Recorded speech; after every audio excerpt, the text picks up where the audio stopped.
Tjena Pike Nights! I det här avsnittet så tänkte jag att vi skulle gå igenom hur jag riggar mitt kastmete.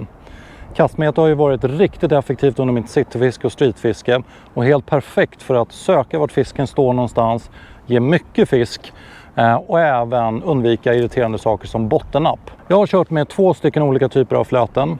Det ena har varit ett sån här wagglerflöte som har en vikt i botten. Och det andra har varit ett så kallat Avon-flöte som är perfekt att fiska i till exempel strömmande partier.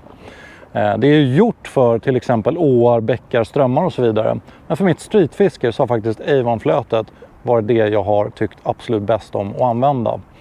Superlätt att kontrollera och väldigt känsligt för napp också. Jag kommer gå igenom hur man riggar båda två i alla fall, så får ni välja vilken ni tycker bäst om. För er som är nya till kanalen så lägger vi upp nya avsnitt varje måndag klockan 4. Så ni får hemskt gärna prenumerera och klicka på den där notifieringsknappen. Ni hittar oss även på Instagram och Fishbrain under samma namn, Pike Nights. Nu kör vi igång!